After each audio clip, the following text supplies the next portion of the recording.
सुगंध निकले, इस पर हरिसूरी जी, सनातन गोस्वामी जी, चक्रवर्ती पाद जी, ये सब विचार किए हैं। वास्तव में भागवत की रचना तो वेदव्यास जी ने किया और सुखदेव गोस्वामी ने प्रवचन किया है, लेकिन बाद के जो प्रवर्ती आचार्य हैं वे सब हम लोगों की सहायता कर रहे हैं उसको समझने के लिए, कृष्ण को जानने के लिए। इसी ब्रजमंडल में, इसी भूमि में रह करके उस लीला का चिंतन किए हैं, साक्षात्कार किए हैं, और उनका रियलाइजेशन, उनका अनुभव उनकी टीकाओं में दिया गया है और बहुत बड़ी सहायता मिलती है। विश्वनाथ चक्रवर्ती ठाकुर जी हेल्प कर रहे हैं, सनातन गोस्वामी जी हेल्प कर रहे हैं, इसके साथ ही साथ जीव गोस्वामी जी, बलदेव विद्याभूषण और सुखदेव जो श्रीपद निम्बारकाचार्य की परंपरा में है, श्रीपद रामानुजाचार्य की परंपरा में वीर राघवाचार्य हैं, श्रीपद मध्वाचार्य की परंपरा में विजय ध्वज तीर्थ, सब उस लीला पर अपनी अपनी सहमति दे रहे हैं, उसको क्लियर कर रहे हैं। और सबके बाद जो प्रकाश डाला है श्रील प्रभुपाद जी ने, तो और क्लियर हुआ है। तो समझने में क्या दिक्कत है। सुखदेव ऐसे भगवान वेद व्यास देव ने जब भागवत रचा तो उस समय उनके दृष्टि से बिल्कुल तैयार माल था और उन्होंने कह दिया पिबत भागवतम रसम, पियो, अब और कुछ मेहनत करने की जरूरत नहीं। लेकिन पीने के लिए अब वैष्णवों ने पिलाने की रीति निकाला, ऐसे पी लेंगे, ऐसे पियो, ऐसे पियो, और इतना पीने का उपाय किया गया है खुलम खुला, कोई चार्ज नहीं, कुछ नहीं, लेकिन फिर भी लोग नहीं पिए। अब क्या किया जाए। भक्ति रसायनम जो हरिश्री जी की टीका है, तो उस पर एक टीकाकार ने प्रपा लिखा है। प्रपा का अर्थ है प्याऊ। ये भक्ति रसायनम है, तो उस रसायन को कैसे पिया जाएगा, उसका सील खोलना, उसका ढक्कन हटाना, वो हटाया है, फिर भी हम लोगों को नहीं समझ में आता है कैसे पिएंगे। वो अर्थ खोले हैं, भक्ति रसायनम प्रपा। हमें पिलाने के लिए आचार्यों ने किया है, यह बात नहीं है। वो भगवान के लीला के लोभ से स्वयं पिए हैं। जो पिए हैं तो उनका जो उच्छिष्ट थोड़ा थोड़ा गिरता है, वही हम लोगों का आहार है, एक आध बूंद। नहीं तो भागवत के अर्थ को वास्तव में भगवान जानते हैं। श्रीपद श्रीधर स्वामी जी अर्थ करते हैं तो कहते हैं कि मैं चला हुआ अनधिकार चेष्टा कर रहा हूं, जहां मंदर पर्वत भी डूब जाता है वहां एक परमाणु क्या था लेगा। ये तो भागवत को जानना और उसकी टीका लिखना क्षीर समुद्र को मथने जैसा है। क्या एक छोटा सा कण करेगा उस, जहां मज्जती मंदरो है, जहां मंदर डूब जाता है, वहां एक परमाणु क्या मथेगा। फिर भी कुछ लोभ है मुझे, अपने लोभ के कारण मैं भागवत पर टीका लिखने जा रहा हूं। और संत जन हम पर हंसेंगे नहीं, कहीं कोई कमी होगी तो। मैं अपने ललक से शांत सुखाय, अपने अंत सुख के लिए मैं लिख रहा। लेकिन उसके साथ साथ दूसरे भी सीख जाते हैं कि ऐसे पीना है, ऐसे करना है, ऐसे करना है। तो इस पूतना के उद्धार की लीला को कह करके अब सुखदेव गोस्वामी इस पर विचार कर रहे हैं कि हे जगत के लोगों, विशेषकर हे वैष्णवों, सीखो। पूतना लोक बालघ्नि राक्षसी रुधिरासना जिघांसयापि हरये स्तनम दत्वापसद्गतिम। पूतना पर विचार करो, क्यों भगवान की उस पर कृपा हो गई। क्या उसके गुणों के कारण? नहीं। किसी के गुण के कारण भगवान कृपा करते हैं ऐसी बात नहीं है। भगवान का जीवों के साथ ऐसा संबंध है और उनका ऐसा स्वभाव है, वो कृपामय है, वो स्नेहमय है। नहीं तो विचार कीजिए, पूतना को भगवान ने मातृ की गति दिया, तो पूतना, एक तो पूतना डाकिनी थी, इसलिए उसका नाम पूतना था। पूतना एक जाति है राक्षसियों की, लेकिन इसका नाम भी लोगों ने पूतना रख दिया था। अपनी जाति के अनुकूल इतना अच्छा कार्य करती थी, बच्चों को मारती थी, इसलिए इसको पूतना नाम ही दिया गया था। नामना पूतना।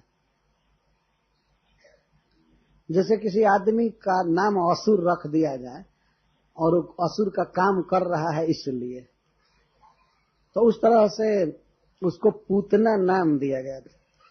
लोक बाल अग्नि, और उसका कितना क्रूर स्वभाव था। लोक में बच्चों की हत्या करती थी। और भी लोग क्रूर होते हैं इस संसार में, लेकिन वो बच्चों की हत्या नहीं करते। बच्चों पर तो किसी को दया आ जाएगी, किसी का बच्चा हो।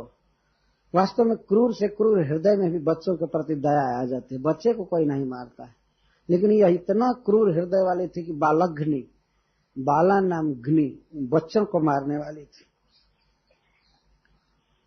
और इसका कारण यह था कि जाति से भी वो बहुत दूषित जाति थी, राक्षसी। राक्षसों की उत्पत्ति ही हुई थी, ब्रह्मा जी ने किया। जब राक्षस उत्पन्न हुए तो उन्होंने कहा मत रक्षा करो। जक्ष को उत्पन्न किया ब्रह्मा जी ने सबसे पहले, और रक्ष को। तो जक्षों ने कहा खा जाओ। किसको? जो उत्पन्न किया है उसी को। जब ब्रह्मा जी सृष्टि कर रहे थे, बाल बच्चा पैदा कर रहे थे, और जब जक्षों को पैदा किए तो वे सब चले खाने के लिए, और कहे, वो लोग बोले, नारा बोले, खा जाओ। जक्ष का अर्थ होता है गटकना, खा जाओ। मतलब ब्रह्मा को ही काट कूट करके दांत से नोच नाच कर खा जाओ। और लोग चले खाने के लिए, तो राक्षस क्या बोलते हैं? मत रक्षा करो, छोड़ो मत, ठीक है चलो खा जाए। मतलब वो लोग भी साथ दिए। तो ब्रह्मा जी ने इनका नाम दिया जक्ष और रक्ष। जक्ष और राक्षस। रक्ष की संतान को राक्षस कहते, अपत्यवाचक शब्द। ये उसी वंश की थी। तो वंश परंपरा से यह अवगुण भरा हुआ था इसमें, मारने की, काटने की, खाने की, राक्षसी। चलो जाति से व्यक्ति बिगड़ा हो, शील स्वभाव ठीक न हो, लेकिन यदि कहीं अच्छा भोजन करने लगता है तो व्यक्ति का सुधार हो जाता है। लेकिन भोजन इसका क्या था? रुधिर, खून। ये रुधिरासना बार बार कहने का मतलब यह है कि ये मांस कुछ कम खाती थी, ज्यादा जूस पीती थी, खून पीती थी। रुधिर असना। जैसे राक्षस हैं मनुष्यों के भेष में, जिनके थाली में यदि कुछ मांस है, खून न आवे तो उनका पेट नहीं भरेगा। खाते हैं मांस होटल में, जहां तहां। राक्षस कुछ न कुछ मांस खाते रहते, उनको तृप्ति नहीं होती बिना खाए। तो जाति से भी भ्रष्ट थी, बिगड़ी थी, नष्ट थी सब तरह से। भोजन भी खराब था। नहीं तो खराब जाति में भी जन्म लेने वाला व्यक्ति यदि प्रसाद खाने लगे तो जाति दोष से मुक्त हो जाता है, पर इसमें मुक्त होने का कोई गुंजाइश नहीं थी, सब तरह से बिगड़ी थी। अच्छा ठीक है, ऐसा होने पर भी यदि भगवान को इसमें स्तन पिलाया होता, उदासीन भाव से भी चलिए, ये ऐसे ही चलो पिला दो, एक बच्चा है, प्रेम से नहीं, उदासीन भाव से पिलाए होते, लेकिन उदासीनता से भी नहीं, जिघांसा के लिए, उनका वध करने के लिए स्तन दी। और फिर भी अपी, इस सब जगह अपी लगेगा। पूतना अपी, लोक बालघ्नि अपी, राक्षसी अपी, रुधिरासना अपी, और जिघांसया अपी हरे स्तनम दत्वा सद्गति मार। भगवान का वध करने के लिए, कृष्ण हरि का वध करने के लिए हरि को उसने स्तन दिया, दुर्जर और उल्बण भयावह विष के साथ उसने स्तन को दिया। लेकिन वह दे करके भी सद्गतिम सताम गतिम आप, जो साधन सिद्ध भक्तों को मिलनी चाहिए गति, माता की गति नित्य लीला में, धात्री गति, वह गति भगवान ने दे दिया उसको। तो अब भला बताइए, किम पुनः श्रद्धया भक्त्या कृष्णाय परमात्मने जच्छन प्रियतमम किन्नु रक्तस्तन मातरोजत।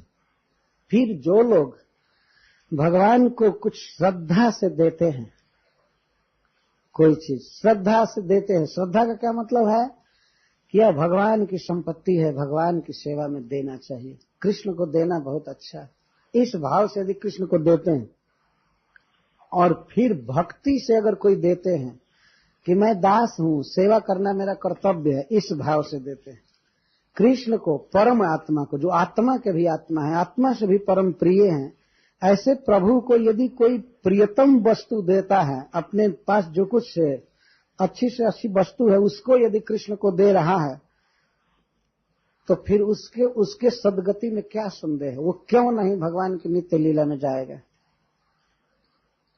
क्यों नहीं प्राप्त करेगा? तन मातरो यथा, इस सदगति प्राप्ति के लिए, अथवा अर्पण करने के विषय में, जैसे कृष्ण की माताएं कृष्ण को अर्पण करती थी, अगर उस तरह से कोई दे कृष्ण को, तब तो कहना ही क्या। मातरः बहुवचन का प्रयोग, बहुवचन का अभिप्राय है, जब वत्स हरण हुआ था, गोप और वत्सों का हरण ब्रह्मा जी किए थे, तो भगवान समस्त गौओं को अपनी मां बनाए थे और समस्त माताओं को अपनी मां बनाए थे, क्योंकि उनके बच्चे और उनके बछड़े ब्रह्मा जी के यहाँ रखे गए थे। तो भगवान स्वयं ही बछड़ा बन गए और गोप बालक बने, वे दूध पी रहे थे, इसलिए बहुवचन का प्रयोग किया गया। नहीं तो एक वचन का होता है, ज्यादा से ज्यादा दो वचन का प्रयोग होता है, जसोदा और रोहिणी के लिए। तो वे बड़े प्रेम से दूध पिलाती थी कृष्ण को, और कृष्ण भी बड़े चाव से पीते थे।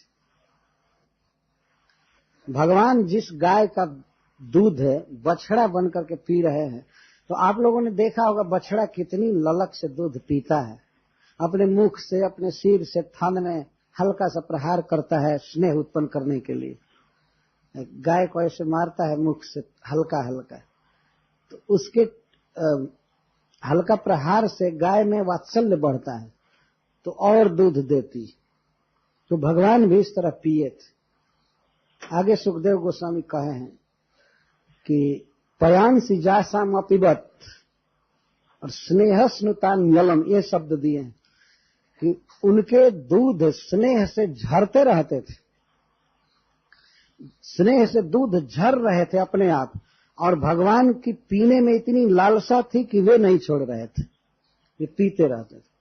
माताओं की तो बात छोड़ दीजिए, मतलब पुरुष मनुष्य माता, गौ माता का दूध भगवान इस तरह से पिए थे। तो श्री कृष्ण को जो प्रेम से कुछ अर्पण करते हैं, कुछ देते हैं, और वो भी अच्छी से अच्छी वस्तु, तो उनको भगवान की नित्य लीला में भगवान का पार्षदत्व मिलेगा। इसमें किम पुनः, इसमें वक्तव्य है क्या? कुछ कहना बाकी है क्या? इस पूतना के सदगति से ये पता नहीं चल गया? किम पुनः का अर्थ किम पुनः वक्तव्यमिति शेष, इसमें क्या कहना है? महाराज परीक्षित की उस महान सभा में सुखदेव गोस्वामी ये बोल रहे हैं, क्या अब कहना है कुछ? तो इसमें कैमुत्य मंडली है। श्री विश्वनाथ चक्रवर्ती ठाकुर कहते हैं कैमुत्य किम उत, संस्कृत का ये शब्द है किम उत, फिर क्या कहा जाए? जैसे मान लीजिए कोई 1 रुपये में यदि 1 किलो घी खरीद रहा है, यदि मान लीजिए कि 1 किलो में 1 रुपये में 1 किलो घी मिलता है, तो फिर किसी के पास लाखों करोड़ों रुपए हो, तो कहा जाएगा कि जब 1 रुपये में उसको, हरे कृष्ण, इतनी चीजें मिल सकती है, तो करोड़ रुपए, इतना घी मिल सकता है, तो करोड़ रुपए में तो कहना ही क्या, और बहुत मिल सकता है। किसी व्यक्ति में यह कहा जाए कि 1 क्विंटल उठाने की शक्ति है, तो फिर 10 किलो उठाने में तो कहना ही क्या है इसके लिए, वो तो बहुत जल्दी उठा सकता है।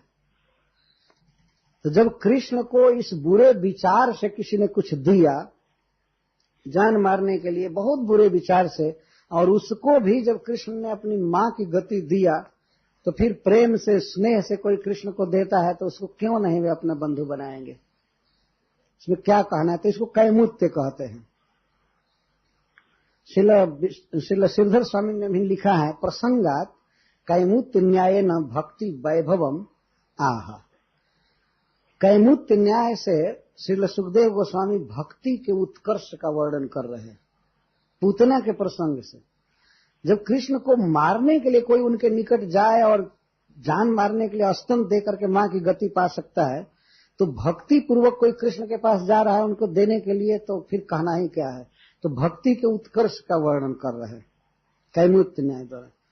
जिघांसयापि, श्रील चक्रवर्ती पाद जी कहते हैं, जिघांसयापि किमुत औदासीन्येन। और कृष्ण को मारने के लिए उसने अस्तन दिया और फिर भी कृष्ण को पा गई, माता की गति पा गई, तो फिर मारने के लिए नहीं दी होती, या कोई भी व्यक्ति मारने के लिए न दे, ऐसे ही दे दे उदासीन भाव से, कुछ सोचे समझे नहीं, ऐसे ही दे दे, मारने की नियत न हो और न तो सेवा करने की नियत हो, तो उसके विषय में तो कहना ही क्या। वहां लगेगा किमुत औदासीन्येन किमुत तरम श्रद्धया, और फिर श्रद्धा से दे कि कृष्ण को इससे सुख होगा, देना हमारा धर्म है, देना चाहिए, ये कर्तव्य बुद्धि से दे, तो इसको श्रद्धा कहते हैं। तो किमुत तराम श्रद्धया और किमुत तमाम भक्त्या, और फिर भक्ति से दे कि मैं कृष्ण का सेवक हूं, स्वामी की सेवा करना मेरा कर्तव्य है, इस भाव से प्रेम से दे, तो कहना ही क्या।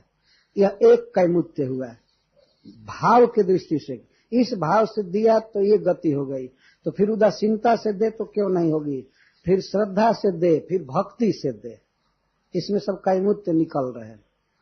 अच्छा, अब वस्तु के विषय में, कर्म जो वस्तु दिया गया है उसके विषय में कैमुत्य न्याय कहते हैं। विषस्तनम अपि, विष दिया पुतनन, वो स्तन क्या दिया, विष दिया, भयंकर कालकूट विष से युक्त स्तन दे करके भी वो मां की गति पा गई, तो किमुत विषेतर वस्तु, और कोई विष न दे, विष से भिन्न वस्तु दे जो कृष्ण को हानि न करे, तो फिर कहना ही क्या।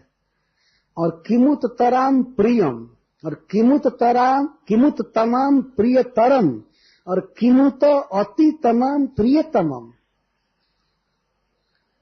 फिर इस तरह से जब विष उसने दिया और मां की गति पा गई, तो जो लोग विष नहीं देते हैं, विषेतर वस्तु देते हैं, जैसे भात दे दिए भगवान को, रोटी दे दी, तो विष नहीं है, या कोई आसन दे दिए, कुछ दिए। इसके बाद किमुत तराम प्रियम, जो अपने को जो वस्तु प्रिय लगती है, जैसे बहुत सुंदर भोजन अच्छा लगता है अपने को खाने में, तो किसी के मन में विचार आवे कि कृष्ण को ये बहुत अच्छा लगेगा, जब मुझको प्रिय लग रहा है तो कृष्ण को बहुत प्रिय लगेगा, तो अपना प्रिय पहले कृष्ण को अर्पण कर दे, या अपने को जो कुछ प्रिय है वह कृष्ण को दे रहा है, तब तो कहना ही क्या है।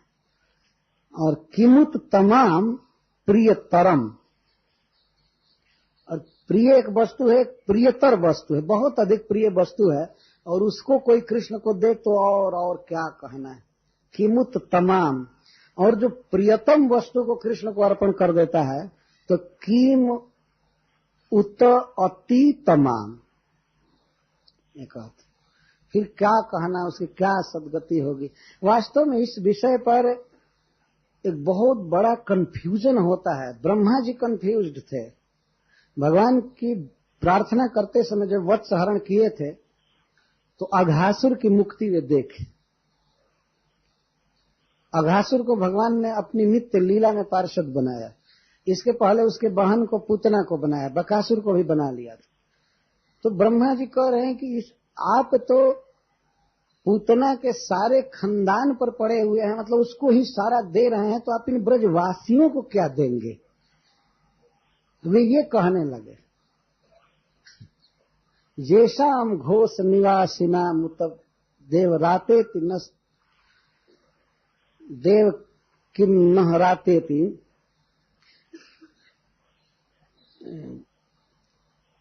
ऐसे कद विश्व फलात फलम तदपरम कुत्रा पेयन मुह्यति चेतो पहले लगा रहे हैं, चेतो विश्व फलात फलम तदपरम कुत्रा पेयन मुह्यति। आपसे बढ़ करके तो फल इस जगत में कुछ नहीं है, आप ही परम सिद्धि हैं, आप ही परम लक्ष्य सबके। तो आप इन घोष निवासियों को क्या देंगे? अपने को तो आप दे दिए पूतना को और शकुला, उस शकुला अपने कुल के साथ पूतना आपको पा गई, आपकी धात्री बनी, आपकी मां बनी, आप इनको क्या देंगे? हम तो ये देख रहे हैं कि आपको जीवन पर्यंत अनंत काल तक इनका ऋणी बनकर रहना पड़ेगा, आप कुछ भी नहीं दे पाएंगे और आपसे बढ़कर के कुछ है नहीं, और वो तो दे दिया आपने पूतना को भी जो मारने आई थी आपको। और जब धामार्थ सुहृत प्रियात्म तनय प्राणा सयास्तोत्कृते, जिनके घर, जिनका धन, जिनका परिवार, जिनका प्राण, जिनका मन, जिनका सब कुछ आपके लिए है, जो आपको दे रहे हैं, उनको आप क्या देंगे? तो हमें तो लगता है कि आपको हमेशा इनका गुलाम बनकर रहना पड़ेगा, तो इनके अधीन रहना पड़ेगा।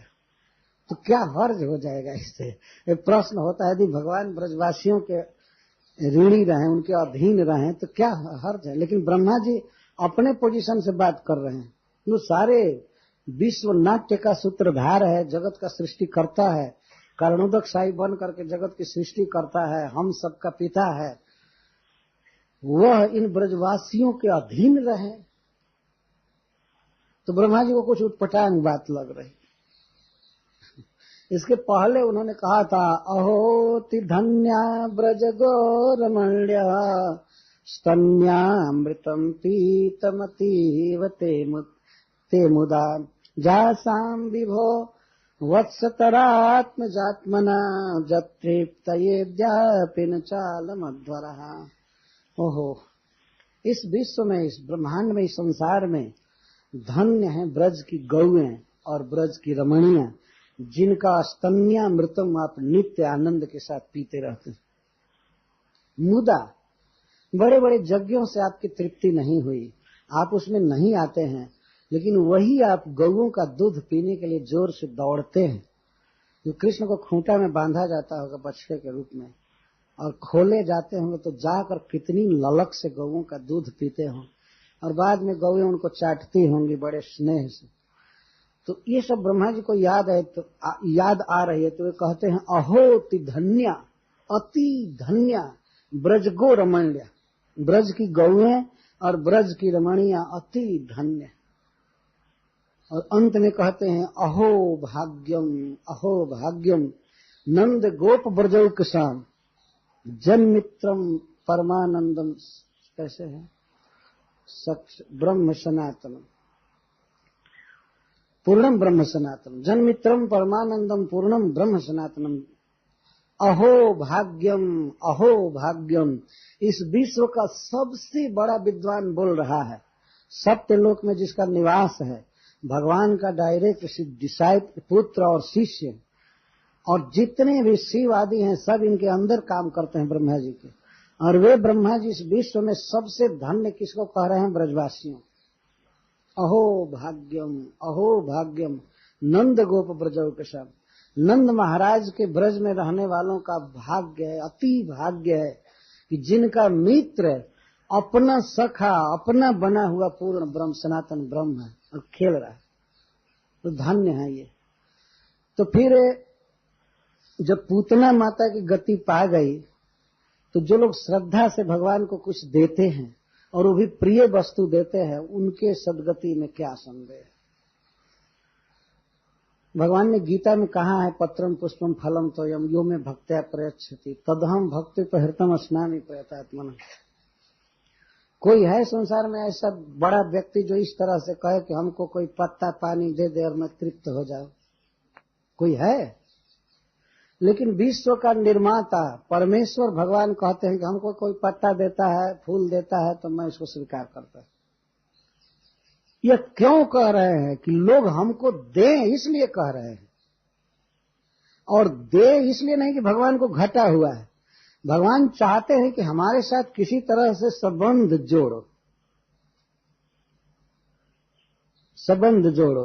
वैसे भगवान देने के लिए तैयार हैं। श्रील प्रभुपाद जी एक लेक्चर में बोलते हैं कि यदि किसी को कहा जाए कि मांगो, तो संसार में ऐसे अभिमानी लोग हैं जो मांगना नहीं चाहते, तो हम क्यों मांगेंगे किसी से।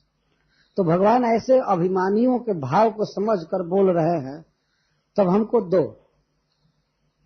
वो तो चाह रहे हैं कि चाहे देने के लिए चाहे लेने के लिए किसी तरह से मुझसे संपर्क जोड़ो, लेकिन वो जानते हैं कि वो लेने के लिए कोई नहीं आएगा, बड़े अभिमानी लोग होते हैं। तो भगवान कहते हैं तब हमको दो। जत करोसी जदस्नासी जज होसी ददासी जत तपस्सी कौन्ते तत्करुषि मुदर्पण। और भगवान तदर्पणम कितना किए हैं, जीवों को कितना दिए हैं। सारा जगत रच करके सारा अनाज, पेट्रोल, सोना, चांदी सब यही रख दिए, बहुत दिए हैं। लेकिन लोग नहीं कहते हैं गीता में कि मैं सब दे रहा हूं। एक आध बार कहे हैं, गतिर भरता प्रभु साक्षी निवास शरणम से। तो ऐसे महान व्यक्ति जो सबको सब कुछ दिए हैं, वे कहते हैं कि हमको कोई पत्ता देता है प्रेम से तो मैं स्वीकार करता हूं। इस संसार में कोई है ऐसा व्यक्ति जो स्वीकार कर लेगा पत्ता?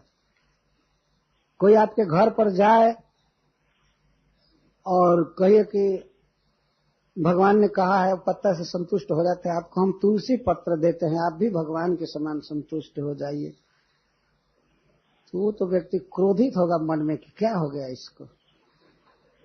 वो तो आया था कुछ दूसरे पत्ता के लिए, दूसरे पत्र के लिए आया था, तो तुलसी का पत्ता देने लगा। तत्काल पता चल जाएगा कि भगवान में और उस आदमी में कितना अंतर होता है। आदमी लालसा से भरा हुआ है, हमको यह वस्तु मिले वह वस्तु मिले, लेकिन भगवान ऐसे नहीं।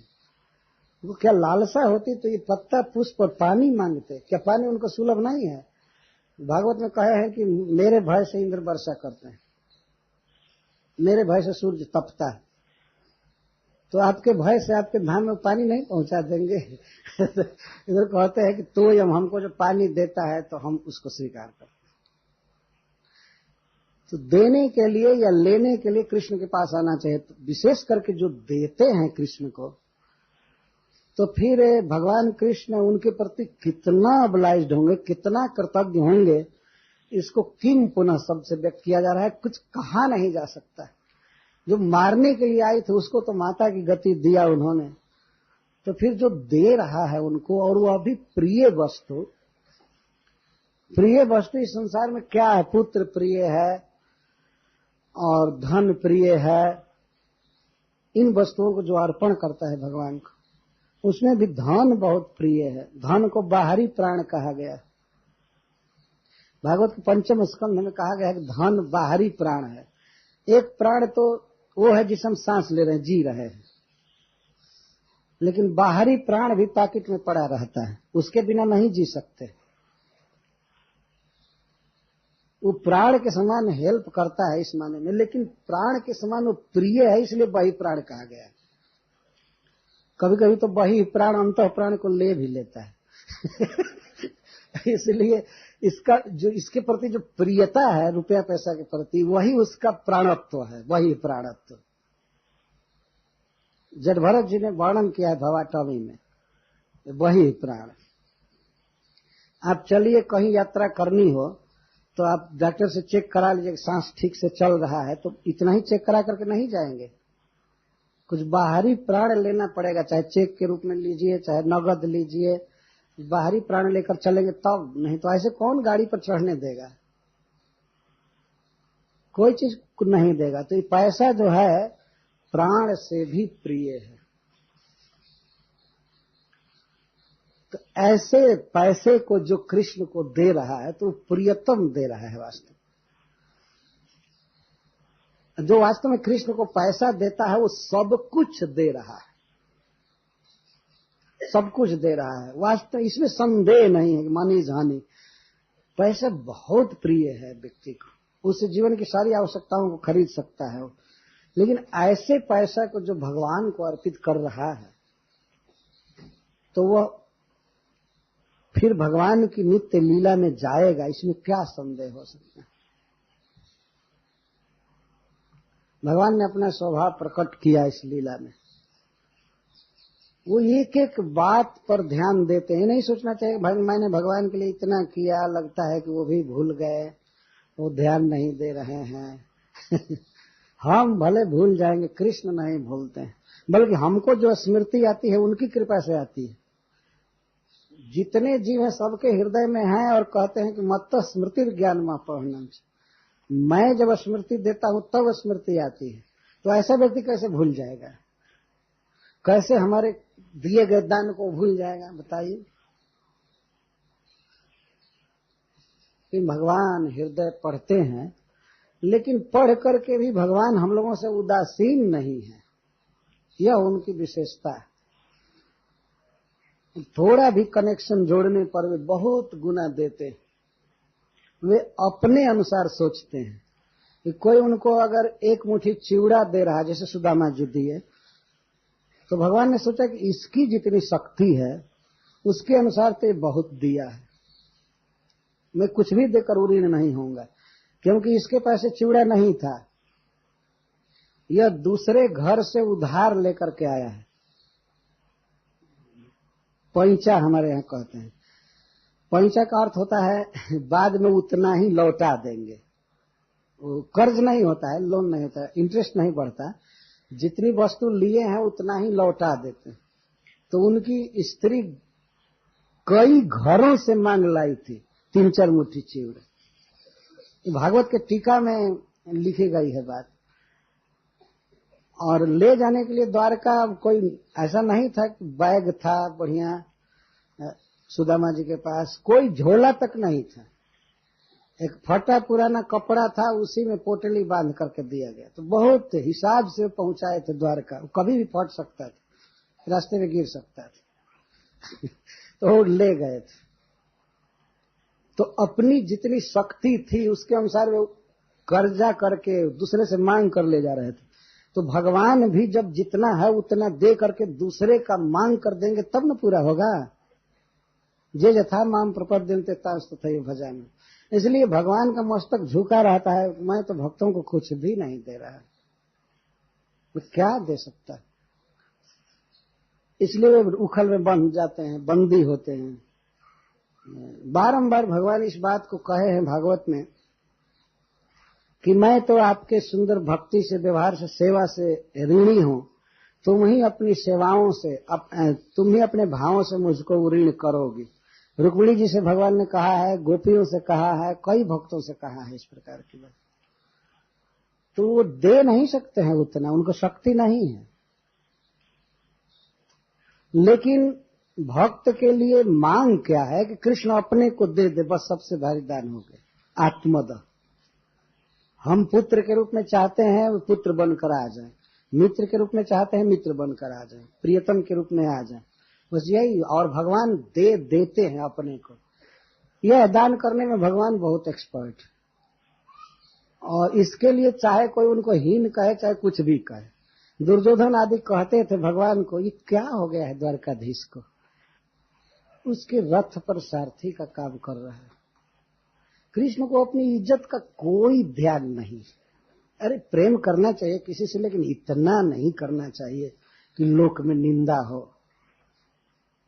द्वारका में रहता है तो द्वारकाधीश की जय बोला जाता है, सुनते हैं इंद्र आते हैं, शिव आते हैं, इसके चरण में गिरते हैं, और यहाँ आकर के ये तांगा चला रहा है। ये देखे तो वो लोग रोज हंसते थे, लेकिन फिर भी भगवान ने वही काम करते रहे, वही उनको प्रिय लगता था। प्रेम के बस अर्जुन रथ को भूल गए ठकुराई, सबसे ऊंची प्रेम सगाई।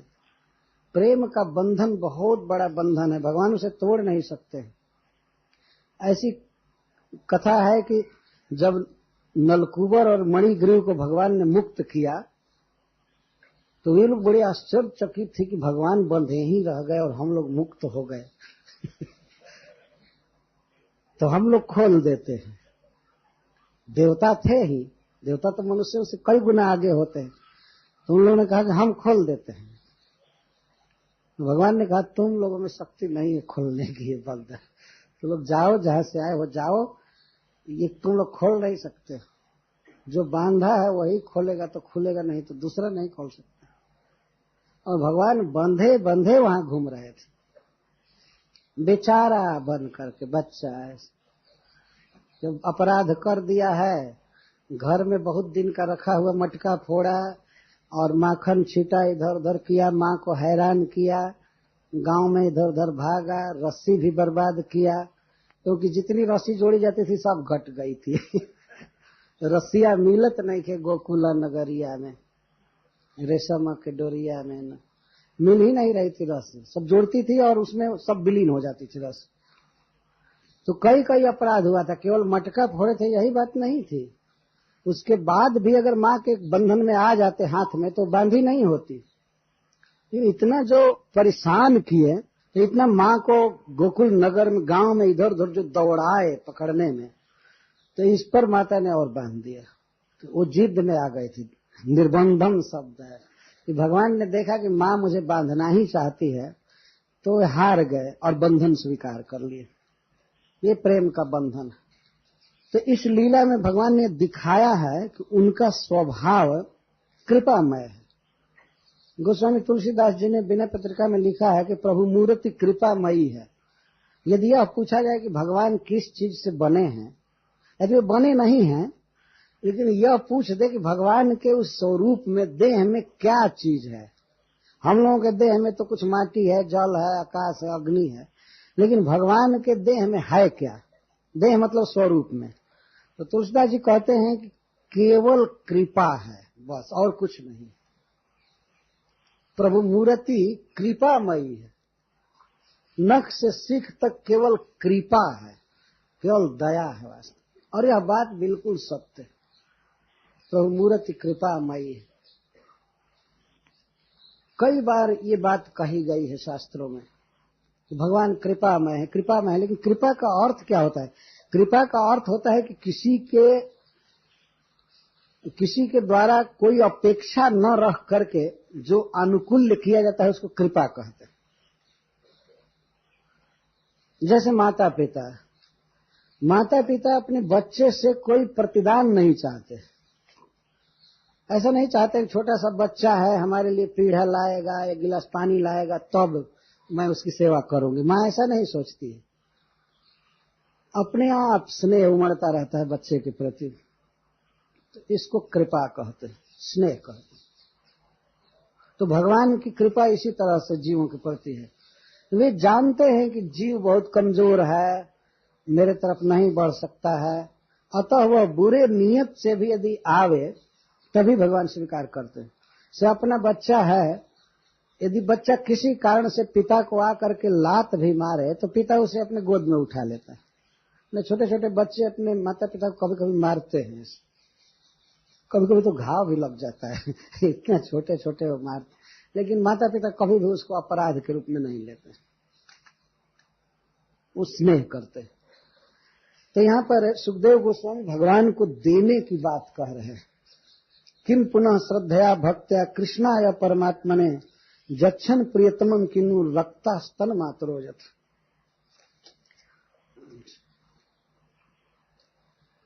धुआं क्यों सुगंधित निकला और पूतना के इतनी सौभाग्यवती हो गई, इसका वर्णन कर रहे हैं। पदभ्याम भक्त हृदयस्थाभ्याम वंद्याभ्याम लोक वंदितहि अंगम जस्याः समाक्रम्य भगवान पिबतस्तनम जातु धान्यपि सा स्वर्गम अवाप जननी गतिम कृष्ण भुक्तस्तन क्षीरा किमो गावो नुमातरः। बारंबार सुखदेव गोस्वामी उस दृश्य पर चित्त को ले जा रहे हैं कि भगवान ने किस तरह दूध पिया पूतना का। तो सबसे पहले भगवान के चरण में मन जा रहा है सुखदेव गोस्वामी का कि पूतना के पेट पर, वक्षस्थल पर वे किस तरह अपने पैर को चिपकाए थे, आक्रम्य दबाए थे उसको। वे लटके थे पूतना के देह पर, और उस समय जिस समय वो गोद में ली थी, उस समय भी भगवान बिल्कुल पूतना के गोद में सट गए थे। भगवान की यही भावना हो रही थी कि ये मेरी मां है। तो ऐसा मत समझिए कि भगवान बुद्धिहीन हो गए थे, ऐसा क्यों भाव कर रहे थे। उनका स्वभाव है, जब वो आई और अपने आंचल के नीचे उसने अपने स्तनों को जो दिया भगवान को, तो भगवान उसी तरह से उसे सट गए जैसे अपने देह से जन्मा हुआ बच्चा अपने मां के गोद में सट जाता है। तो वो पीने लगे, हाथ से पकड़ करके पीने लगे, और ज्यों ही वो भागी त्यों ही अपने पैर को भी लगा दिए कि गिरने न पाए। वो तो पकड़ नहीं रही थी, वो तो अपने वक्षस्थल से निष्कासित करने के लिए, निकालने के लिए जोर लगा रही थी। निकालना चाहती थी। जब नहीं निकलता था तो उस पैर पर और पीठ पर वो मारने लगी जोर से। उसने सोचा कि जब मारूंगी तो वो छोड़ देगा, लेकिन नैनम छिन्नन्ति शस्त्राणि नैनम दहति पावक, उस स्पिरिट के पास प्राकृत हाथ कैसे जा सकता है। यदि प्रकट रूप से वो मार रही थी लेकिन फिर भी बच्चा नहीं छोड़ा था। इसको समाक्रम्य कहते हैं। सम आक्रम्य, सम्यक रूपेण, आ का अर्थ है पूर्ण रूपेण, क्रम्य। जो पैर भगवान रखते हैं जमीन पर, या बलि महाराज के लिए नापे थे पृथ्वी को, या रासलीला में नाचेंगे जिस पैर से, उस पैर को, चरण कमल को पूतना के देह में जकड़ कर सटाए थे और ओठ से पी रहे थे और बाह से हाथ से पकड़े थे, और सारा शरीर उस तरह से सटा हुआ था। वो दिव्य चिन्मय शरीर, पर ब्रह्म तत्व जो है वो पूतना के देह में सटा हुआ था। इस तरह से भगवान अपिवत स्तनम, उसका स्तन पी रहे थे। कैसा चरण? पद्भ्याम भक्त हृदयस्थाभ्याम, जो चरण कमल भक्तों के हृदय में रहते हैं, दूसरों के हृदय में नहीं हो सकते। इसका एक भाव चक्रवर्ती पाजी करते हैं। दूसरों के हृदय में वो नहीं रहते हैं, भक्तों के हृदय में रहते हैं, और वह भी हृदय में रहते हैं ध्यान द्वारा, न तो साक्षात देव। ऐसा नहीं कि पूतना के देह पर जैसे वो चरण विराज रहे थे वैसा कभी विराजे होंगे किसी भक्त के देह पर, ऐसा नहीं, हृदय में। इसका एक भाव है कि इतना दुर्लभ चरण कमल जो केवल भक्तों के मनो सरोवर में विहार करते रहते हैं, और वो भी केवल ध्यान द्वारा, वही चरण साक्षात भगवान पूतना के देह पर सटाए थे। कभी कभी भक्त विनय करते हैं, प्रभु हमको आपके चरण कमल का दर्शन हो, हमारे सिर पर आप अपना चरण रख दीजिए, ये कीजिए, फिर भी भगवान नहीं करते। और उसके देह पर तो स्वयं सम आक्रम्य, सम्यक रूप से दबा करके स्तन पी रहे थे भक्त के हृदय में। और कैसा? लोक बंदित ही बंद्याभ्याम, जो सबके द्वारा बंदित हैं, सारा जगत जिनकी वंदना करता है, जैसे भगवान शिव या भगवान ब्रह्मा जी, नारद मुनि, शंकादिक आदि, इनकी वंदना सारा विश्व करता है, सब लोग वंदना करते हैं। लेकिन ये लोग भी भगवान के चरणों की वंदना करते हैं। और एक भाव है कि केवल वंदना भर करते हैं, साक्षात देख करके नहीं, उद्देश्य, एक उद्देश्य करके कि इधर भगवान का चरण कमल है, वंदे महापुरुष ते चरणार बिंदु, ऐसा कह करके प्रार्थना करते हैं। केवल वंदना करते हैं, उनको दर्शन नहीं मिलता है चरणों का। जो लोक बंदित हैं, परम पावन हैं, दिव्य हैं, उन लोगों को भी भगवान के चरण कमल का दर्शन नहीं होता है, केवल वंदना करते हैं। और बड़े बड़े लोग वंदना करते हैं, उन्हीं चरणों से द्वाभ्याम पदभ्याम समाक्रम्य, जिसके देह को दबाकर भगवान ने स्तन पिया था। तो पूतना के सौभाग्य का वर्णन सुखदेव गोस्वामी कर रहे हैं यहाँ।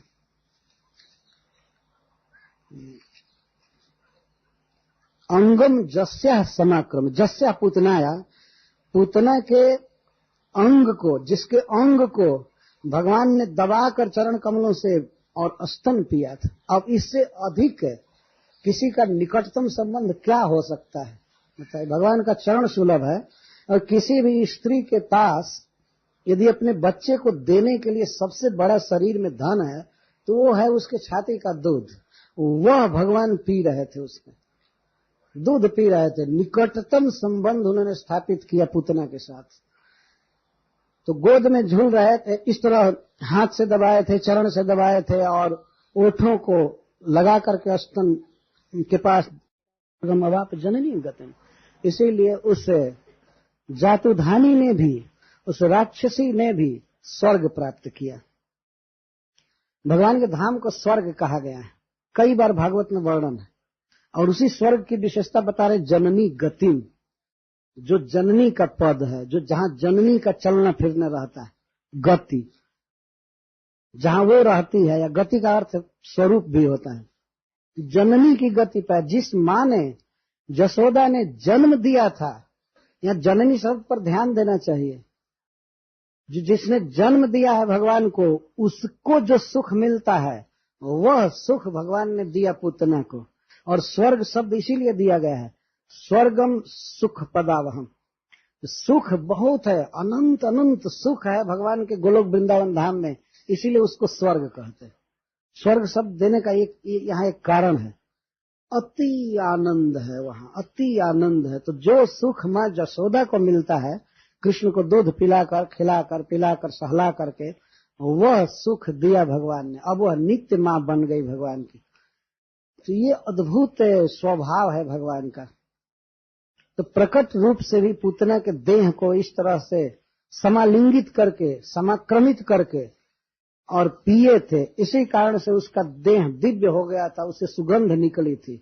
और यही कारण है कि भगवान ने इस तरह से उसके देह को भी दिव्य बनाया और उसके आत्मा को अपनी मां बना लिया, धात्री गति दिया।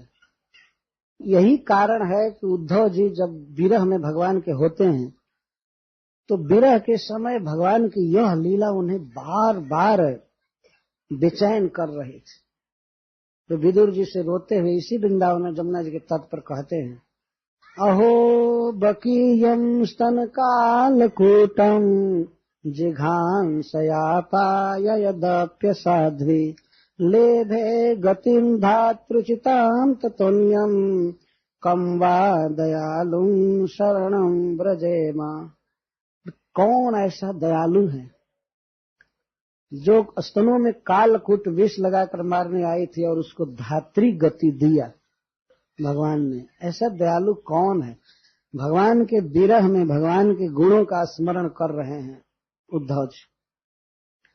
और हमने ऐसा सुना है महात्माओं के मुख से कि सुखदेव गोस्वामी को कृष्ण भक्त बनाने में इस श्लोक का हाथ, इस लीला का हाथ।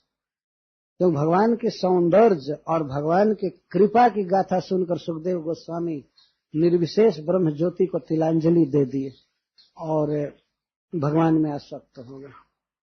बरहा पीडम नटवर बपु, यह श्लोक और ये श्लोक, अहो बकीयम स्तन कालकूट।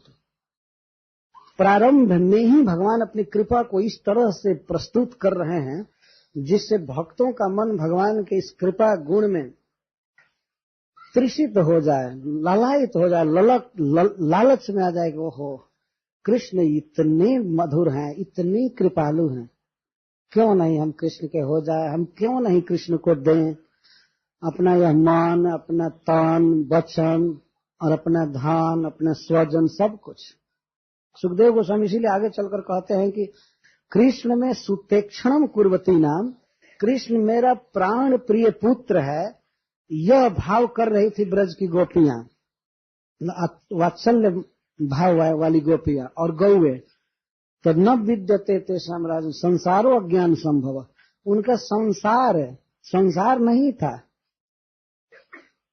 वही दिव्य वैकुंठ था। वे सब गृहस्थ थे, उनके उन स्त्रियों के पति थे, पुत्र थे, और पति पुत्र घर सब कुछ था, देह था। तो देह बंधन नहीं कर रहा था, कभी कर ही नहीं सकता है। ब्रह्मा जी ने भी कहा तावत कारागृहम गृहम तावन मोहं घृणिगडो। तो वे कहते हैं कि तभी तक ये स्वजन आदि बाधक है, यार घर गृहस्थी बाधक है, जब तक हे कृष्ण जीव आपका नहीं हो जाता है। तो ब्रज के जितनी भी माताएं हैं, उनके साथ जो कुछ भी देह गेह पति और पुत्री, चार जो हैं, यही किसी स्त्री के लिए संसार कहे जाते हैं। इनमें जो आसक्ति है वही संसार है, वही जन्म मृत्यु में किसी जीव को डाल देती है आसक्ति। लेकिन ब्रज की जो माताएं हैं, चाहे गौएं हों या गोपियां हों, वात्सल्य भाववती, जो कृष्ण को अपना पुत्र मान रही हैं, सुतेक्षणम कुर्वती नाम सुखदेव गोस्वामी का शब्द है। तो उनका देह क्या था? क्या देह में उनकी आसक्ति थी, लेकिन देह क्या था? देह के रस को, दूध को भगवान पी रहे थे। क्या वह देह कभी बंधन करने वाला हो सकता है? जिस देह के दूध को कृष्ण पी रहे हैं, तो देह इस तरह से धन्य था। स्तन्यामृतम कृष्ण पीबती, उनके स्तन्य कहते हैं स्तन से निकले हुए पदार्थ को, स्तन्य मतलब दूध को, स्तन से निकले हुए दूध को स्तन्य कहा जाता है। वह अमृत है, दिव्य है, तो उनके देह से अमृत निकलता था, वो दूध, और उसको कृष्ण पी रहे थे। तो देह कैसे बंधन कारक होगा? तो देह इस तरह से सार्थक था। गेहे कृष्ण खेलती, और उनका घर कैसे बाधक हो सकता था? जिस घर में कृष्ण खेलते थे। संसार में तो बहुत मंदिर बनते हैं, लेकिन वहां भगवान पत्थर के रूप में खड़े रहते हैं। कभी खेले हैं, कभी बोले हैं, कभी कीचड़ में लेटे हैं, तो होता नहीं है। लेकिन ब्रज के गोपियों के घर में तो भगवान घूमते हैं, चोरी करते हैं, खाते हैं, तो घर कैसे बंधन कारक हो सकता है?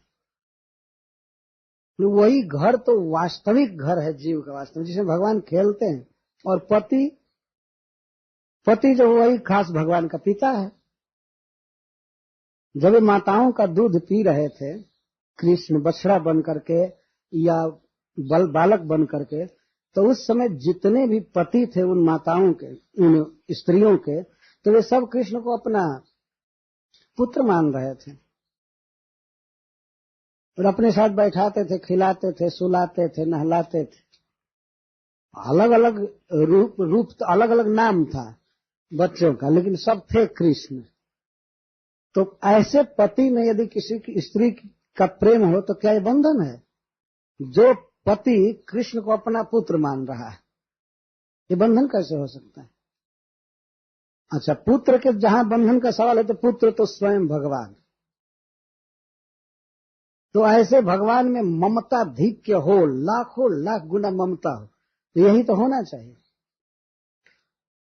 इसीलिए ब्रजवासियों के विषय में ब्रह्मा जी का उद्गार, या यहाँ पर सुखदेव गोस्वामी का उद्गार जो है दिया गया, केवल कृष्ण उनके मन में बसे हुए। तो यहाँ सुखदेव गोस्वामी यह कह रहे हैं, पूतना के अंगों को भगवान ने आक्रमित करके पिया, इसलिए वो जननी गति पा गई। तो फिर कृष्ण भुक्त स्तनक क्षीरा किमु गावो नु मातर, बारंबार किम नु कह रहे हैं। फिर भगवान गौओं को और अपनी माताओं को क्या देंगे? उनको क्या पद मिलेगा, क्या होगा? इसका अर्थ है कि दिव्य प्रेम का सुख देंगे। भगवान के पास भी अद्भुत सुख है। किसी को अपना प्रेम दे दे तो उस पुरुषार्थ के आगे चारों पुरुषार्थ तृण के समान। जार आगे तृण तुल्य चार पुरुषार्थ। ऐसा नहीं है कि भगवान नहीं देते हैं, वास्तव में बहुत बड़े दानी हैं। देते हैं तो उतना कोई नहीं दे सकता। देने के लिए वे चैतन्य महाप्रभु बनकर आए, तो रूप गोस्वामी पाद पहचान गए। उनसे जब प्रयागराज में भेंट हुई, और इसके पहले भी, तो पहचान गए। उनको प्रणाम करते समय कहते हैं, कैसे है पहला शब्द? नमो महावदान्याय, यही पहले कहे, हे महादानी आपको प्रणाम है। ये कंगाल सन्यासी क्या दान कर रहा है? एक प्रश्न उठ सकता है ना। भगवान ने कहा होगा कि अरे मैं मधुकरी करके खा रहा हूं और हमको महावदान, एक महाविद्वान कह रहा है, एक मिनिस्टर, एक राजनेता, इतना पढ़ा लिखा और महावदान ने कहा। भगवान ने कहा क्यों ऐसा अन्याय कर रहे हो, तो ऐसे क्यों बोल रहे हो, मैं महाबदान्य हो गया, महाभिक्षुक, महाभिख मंगा, और इसको महाबदान्य कह रहे हैं। रूप गोस्वामी पाद जी कहते हैं नहीं, मैं पहचान रहा हूं, नमो महाबदान्याय। तो क्या मैं महादान कर रहा हूं? कृष्ण प्रेम प्रदाय, आप कृष्ण प्रेम दे रहे हैं, ये सबसे बड़ा दान यही है। मैं कृष्ण प्रेम कैसे दे सकता हूं? कृष्ण प्रेम तो कृष्ण दे सकते हैं, चैतन्य महाप्रभु चौंके, कृष्ण प्रेम तो कृष्ण दे सकते हैं। तो कहते हैं कृष्णाय, आप कृष्ण हो, आप कृष्ण है, मैं पहचान रहा हूं। तो भगवान कहते हैं चैतन्य महाप्रभु, कृष्ण तो सांवले हैं, कृष्ण सांवले, हमको क्यों कृष्ण कह रहे हैं?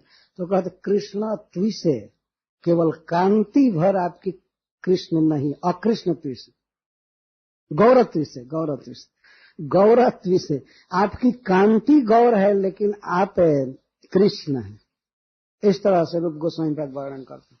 मैं पहचान गए, भगवान कितना भी छिप करावे लेकिन उन अपने भक्तों से नहीं छिप सकते हैं, वो पहचान लेते हैं।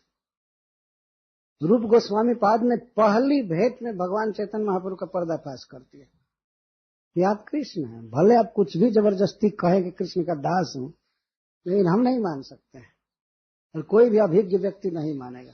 जो शुद्धिय, सुंदर बुद्धि वाले होते हैं वो तो पहचान लेते हैं चैतन्य महाप्रभु। तो इस प्रकार भगवान कृष्ण प्रेम का दान करते हैं, वो आए प्रेम का दान करने के लिए।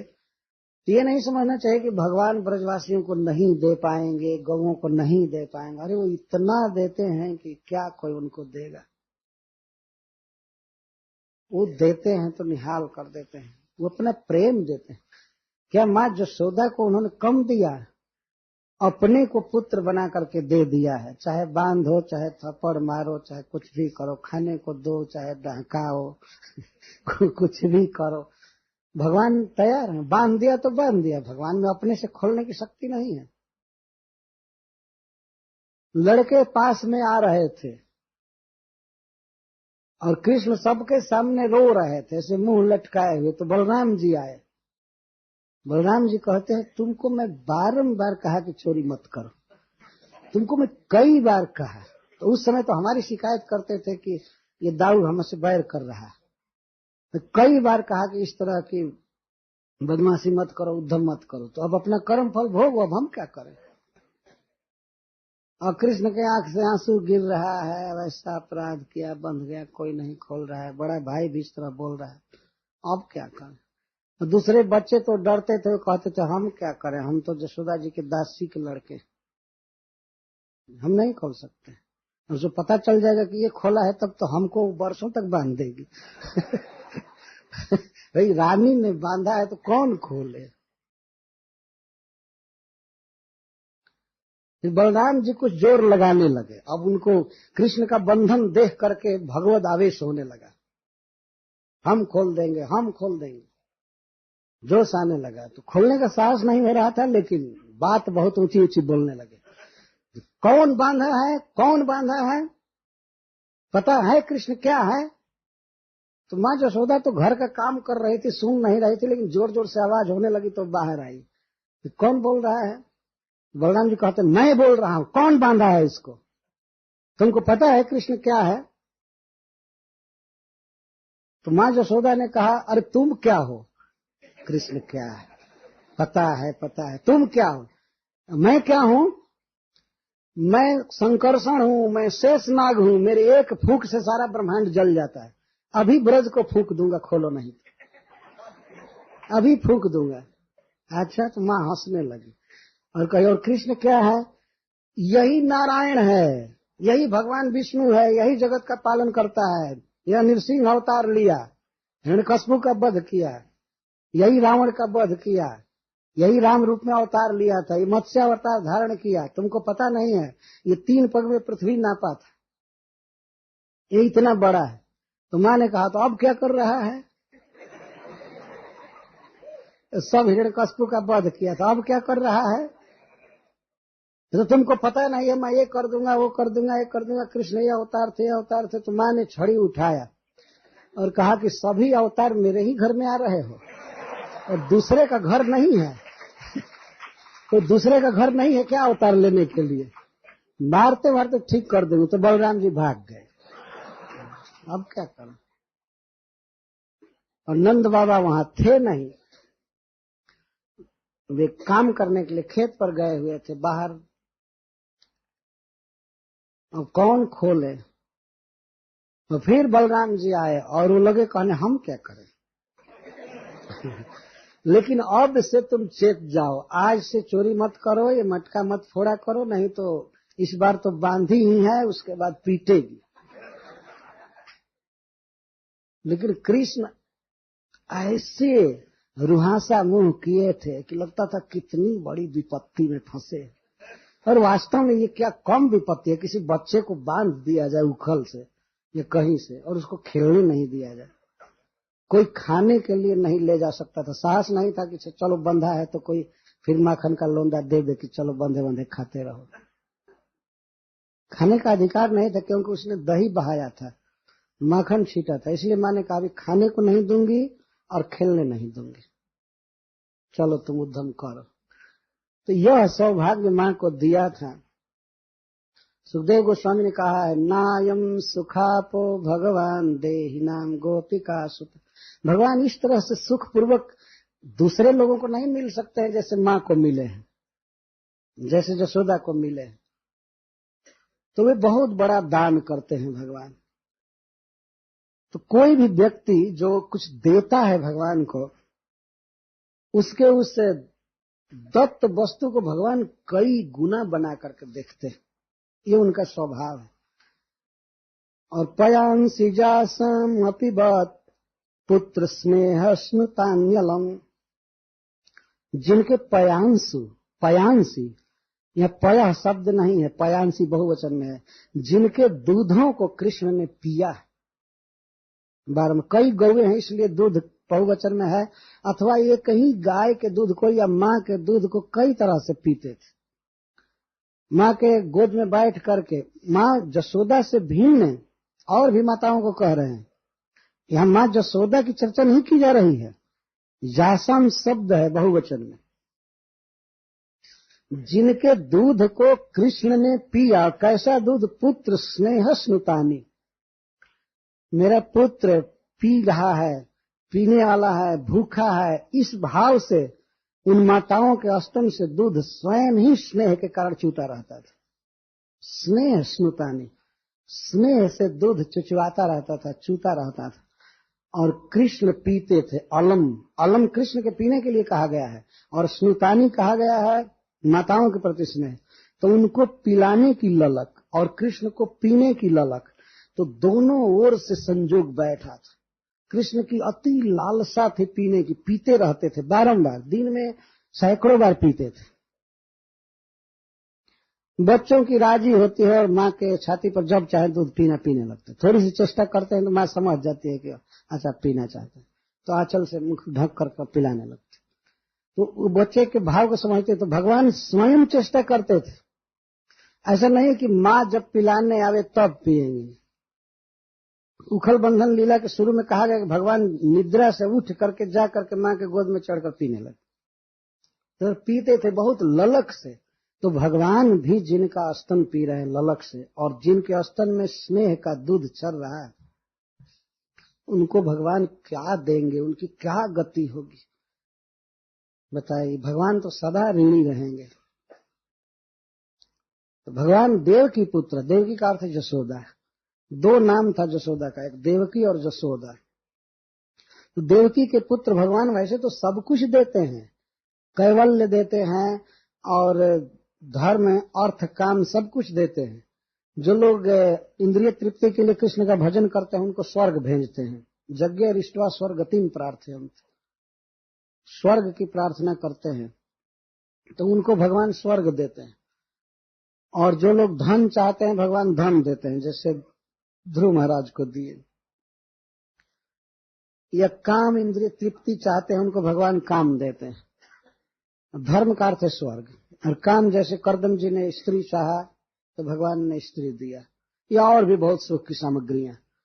और जो मुक्ति चाहते हैं उनको मुक्ति देते हैं, और भगवान के रूप में हैं तो भक्तों को अपना पार्षदत्व देते हैं वैकुंठ में। लेकिन जो कृष्ण को दूध पिला रही हैं बड़े ललक के साथ, स्नेह के साथ, और कृष्ण जिनका दूध पी रहे हैं उनको कृष्ण क्या देंगे? यही देंगे कि नित्य ही दूध पीते रहेंगे। यही सबसे बड़ा दान है, सबसे बड़ा सुख उन माताओं को यही देंगे। ये बहुत बड़ा सुख है। इस संसार में भी प्राकृत माताओं में भी देखा जाता है, अपने बच्चे को दूध पिला करके उसे जिस सुख का अनुभव होता है वह एक अद्भुत सुख है। यदि बच्चे को छाती का दूध पिलावे और बच्चा सोने लगे फिर सुला दे तो बच्चे का स्मरण करके भी सुख होता है, और बच्चा पीता है तभी भी सुख होता है। और फिर श्री कृष्ण परब्रह्म सच्चिदानंद विग्रह भगवान जिसके गोद में हो और दूध पी रहे हैं उसको कितना सुख प्राप्त होगा। कोई एक ये बातें सब हम लोगों की प्राकृत कल्पना से बाहर है, तो ये भगवान सुख देते हैं। तो तासाम अविरतम कृष्णे कुर्वती नाम सुतेक्षणम सुत ईक्षणम सुत दृष्टि। तो वे गोपियां और वे गौएं कृष्ण में हमेशा सर्वदा अविरतम सुतेक्षणम कुर्वती नाम पुत्र बुद्धि करते थे। कृष्ण मेरा पुत्र है, मेरा बेटा है, भूखा है, गाय चराने गया है, ये करने गया है, वो करने गया है। गाय चराने से पहले की बातें हैं, खास करके जब स्तन पीते थे।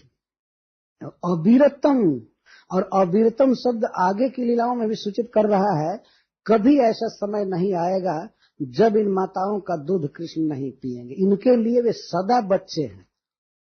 जैसे राधा रानी के लिए हमेशा किशोर अवस्था के हैं, वैसे गोपियों वात्सल्य भावमयी माताओं के लिए वे हमेशा बच्चा है। और उनका सुतेक्षणम सुत दृष्टि निरंतर रहता है। तो उनका जो उनके लिए संसार संभव ही नहीं। कोई इस कथा को सुनकर कहेगा अरे जैसे दूसरे लोग संसार में आसक्त रहते हैं ऐसे ये भी तो मेरा बेटा, ये तो बहुत आसक्ति है। तो इसी पर सुखदेव गोस्वामी कहते हैं उनके लिए संसार नहीं है। संसार में जैसे दूसरे लोग अपने पुत्र परिवार आदि में आसक्त रहते हैं, यह हुआ आसक्ति नहीं है। यह तो मुक्ति से भी बढ़ करके, कोटि कोटि मुक्ति से भी बढ़ करके जीव का स्वरूप है, या भगवान की लीला है। इस जगत में आकर के इसको दिखा रहे, यही जीव का लक्ष्य। तो ये कथा कहकर सुखदेव गोस्वामी कहते हैं कट धूमस्य सौरभ्यम अवग्राय ब्रजौक स। जब नंद बाबा और भी गोप आए, या और भी ब्रजवासी जो थे, जब कट का अर्थ होता है 100 लाश, जब 100 जलाया गया पुतना का तो उससे जो धुआं निकला तो उसको आग्राय सब लोग सूंघने लगे। इतनी दिव्य सुगंध थी कि सब लोग सूंघ रहे थे। आग्राय, और उसको सूंघ करके किमिदम, ये क्या है? कुछ दूर से लोग धुआं सूंघ रहे थे और निकट वाले तो आग लगी तो लोग जला करके अब भागे। वो सोचे कि इसके गंध को कौन बर्दाश्त करेगा, वो लोग दूर चले गए। लेकिन जब वो धुआं निकला तो उस धुआं को सब लोग सूंघने लगे और आपस में बात करते हैं कि ये क्या चीज है। कहीं पाताल से बलि महाराज के यज्ञ से धुआं आ रहा है, क्या हो रहा है? चक्रवर्ती बाजी अर्थ करते हैं कहीं से पृथ्वी को फोड़ करके कोई धुआं निकल रहा है। इतना सुगंधित धुआं कैसे निकलेगा? इतनी बृहद मात्रा में ये धुआं कैसे निकलेगा? हम लोग तो अगरबत्ती जलाते हैं तो एक पतली लकीर धुआं निकलती, वो भी डिस्टर्ब करती है आंख को, है ना, आंख में लगती है। कभी कभी बाहर करते हैं, अगरबत्ती बाहर हटाइए रूम से। लेकिन वो तो विशाल 6 कोस में धुआं निकल रहा है, तो सारे ब्रज में भर रहा है, ऊपर जा रहा है, हो रहा है। तो सोचते पाताल से या सुतल लोक आदि से इतनी बृहद मात्रा में कोई अगुरु जलाया गया है तो उससे धुआं निकल रहा है, क्या हो रहा है? किमिदम। पहले तो ये लोग पूछ रहे हैं कि क्या है, ये पता नहीं है कि उसके देह से धुआं निकल रहा है। तो किसी को भ्रम हुआ कि कहीं चंदन की लकड़ी तो उसमें नहीं डाल दी गई थी कहीं वन से। इस तरह से बेचारे गोप हैं और ये कभी भी ये नहीं अनुमान कर सकते थे कि उसके देह से धुआं निकल रहा है, इतना सुगंधित धुआं। तो आपस में कहते किमिदम कुत एवं, ये क्या है और कहां से आ रहा है, ये निर्णय नहीं कर पाए। कहां से आ रहा है धुआं, कि स्वर्ग से धुआं फैल गया, देवता लोगों के यहाँ से ऐसी सुगंध होती है, वहां से फैला होगा या पाताल से आ रहा होगा कि कहां से इतना सुगंधित धुआं निकल गया। प्रकट देख रहे हैं कि धुआं निकल रहा है पुतना के देह से, लेकिन उसको वो सुगंधित नहीं मान रहे हैं। तो सुगंध जो सोचते हैं कहीं पाताल से धुआं निकल रहा है, चाहे स्वर्ग से आ रहा है या जो कुछ भी हो, कहीं दूसरी जगह से। इति बदंतो ब्रज में आए, यह कहते हुए ब्रज में आए। बदंतो ब्रज में आया हुई। और सुखदेव गोस्वामी से पूछा जाए क्या वे जान गए कि पुतना के देह कहीं धुआं था, तो सुखदेव जी इस विषय में चुप है, कुछ नहीं कहे। इसका अर्थ है वे लोग अब इसके बाद चर्चा ही नहीं किए। चर्चा चलने लगी अब यह कि एक राक्षसी आई थी, कृष्ण को लेकर के भाग गई थी, बच्चे को लेकर भाग गई थी, लेकिन बच्चा बिल्कुल बच गया और मर गई। अब कौन धुआं की चर्चा करे और ये करे, और जो केवल बच्चे की चर्चा होने लगी। ते तत्र वर्णितम गोपय पूतना गमनादिकम। नंद बाबा के दल में जो गोप थे उनके प्रति और गोपों ने कहा कि अरे यहाँ पूतना आई थी। तो ये गोप लोग ते तत्र वर्णितम गोपई ही। देखिए प्रश्न उधर हो रहा था कि किमिदम कुतः वही थी, ये क्या है और कहां से आ रहा है। तो वे लोग गए अन्य गोपों के साथ, जो लोग जलाए थे, एक जगह जुट करके, भाई इतनी बड़ी घटना हुई थी पुतना की, तो सब लोग आपस में यही बात कर रहे थे, अरे बाप रे बाप, इस तरह से भागी, ऐसे दांत से, ऐसे ये थे वो थे। चारों तरफ केवल कृष्ण कथा हो रही थी, और जिसमें पूतना गमनादिकम, पूतना के आगमन की कथा ही श्रेष्ठ थी। आदिम का अर्थ श्रेष्ठ भी होता है और आदि का अर्थ शुरुआत भी होता है। पूतना के आगमन की कथा मुख्य थी। इस तरह से ऐसे आई, पूतना के आगमन की कथा से मतलब है अरे वो इतनी सुंदरी बन करके आई थी, ऐसी स्त्री तो हमने देखा नहीं था। गोपियां भी बात करती थी और गोप भी बात करते थे। और इसके बाद देखते देखते देखते देखते एक राक्षसी के रूप में गिर गई इस ब्रज में। बाद में उन लोगों ने अनुमान कर लिया था कि वही गिरी थी। तब ये लोग कहते पूतना आगमन आदिकम, वहां से चालू की, और श्रुत्वा तन निधनम, और लास्ट में उसका निधन सुने। जब आगमन सुने नंद बाबा, जब आगमन सुने तो बड़े चकित हुए और बड़े डर गए कि ऐसे आई कृष्ण को लेकर भाग गई, बच्चे को लेकर के भाग गई। तो तुरंत उसके निधन का वर्णन किए गोप लोग। नंद बाबा का के हृदय पर बहुत शोक न छा जाए, तो इसलिए वे निधन का वर्णन किए। और इसके साथ ही साथ शिशो स्वस्ति, बच्चे के बिल्कुल बाल बाल बच जाने का वर्णन किया, उसके कल्याण का वर्णन किया। बच्चा को कुछ नहीं हुआ भगवान की दया से। वैसे उसको पूछ फिराया गया, गाय का गोबर का तिलक किया गया, भगवान की बड़ी कृपा है, नारायण की, बच गया, बिल्कुल बेदाग बच गया, भगवान को धन्यवाद है। नंद बाबा हाथ जोड़कर कहते सब प्रभु की दया है, हमारा बच्चा बच गया, भगवान बहुत दयालु है, ये है वो है। और विस्मित हुए, बहुत विस्मित हुए। नंद स्वपुत्र मादा, इसके बाद उनको व्याकुलता थी, नंद बाबा को कहाँ है बच्चा, बच्चा कहाँ है, बच्चा कहाँ है। गए और स्वपुत्रम आदाय, अपने पुत्र को। ये सुखदेव गोस्वामी बोल रहे हैं इस शब्द को। नंद बाबा अपने पुत्र को गोद में लिए, वो वसुदेव जी के पुत्र ऐसा नहीं कह रहे हैं, क्योंकि नंद बाबा के यहाँ भी कृष्ण जन्म लिए थे। तो स्वपुत्रम आदाय प्रेत्य आगतम उदार थी, बड़ा उनका उदार मन हुआ, मन बहुत प्रसन्न हुआ, वे लगे दान देने फिर लोगों को। ये अर्थ है यहाँ।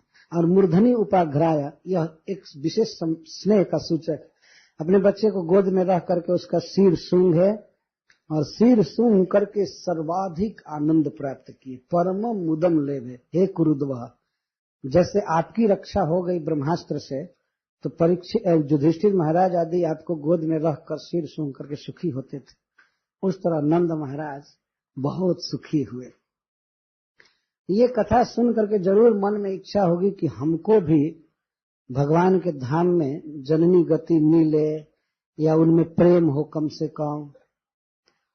तब सुखदेव गोस्वामी कहते हैं कि इस कथा को जो श्रद्धा से सुनता है उसको भगवान कृष्ण में प्रेम प्राप्त होता है, केवल सुनने मात्र से। ये तत्पूतना मोक्षम कृष्णस्यार्भकमद्भुतम शृणुया श्रद्धया मर्त्यो गोविंदे लभते रतिम। यह जीव, यह मनुष्य मरण धर्मा है, कभी भी मर जाएगा इस संसार में, मर्त्य। लेकिन मर्त्य हो करके भी कोई यदि श्रद्धा से इस कथा को सुनता है और कहता है, क्या कथा? पूतना मोक्षम, पूतना को किस तरह माता की गति भगवान ने दिया, और कृष्ण से अद्भुतम आर्भकम, अर्भक की लीला को आर्भक कहना, क्योंकि बाल चेष्टा, बाल लीला, शुरू में खेलने की, आंख बंद करने की और सब, और पूतना की अद्भुत इसलिए करेंगे, पूतना के विशाल देह पर भी निर्भय बैठे थे और उसको मार दिए, उसका स्तन पिए, अद्भुत लीला है। तो इसको जो सुनता है तो गोविंदे रतिम लभते, गोविंद में, गोकुलेश्वर में जो ब्रज के राजा हैं, गोकुलेंद्र गोविंद, उनमें रति प्राप्त करता है, सहज आसक्ति, सहज प्रेम प्राप्त करता है, जो सबसे बड़ा पुरुषार्थ है। तो यहाँ पर आप लोग सहज समझ गए कि इस कथा के श्रवण की कितनी महिमा है। सुखदेव गोस्वामी कह रहे हैं, सुनने वाले को गोविंद में प्रेम प्राप्त होता है, केवल इसी कथा को। पूतना मोक्षम कृष्ण से और अद्भुतम आर्भकम, अभी तो और बाकी है, एक एक कथा में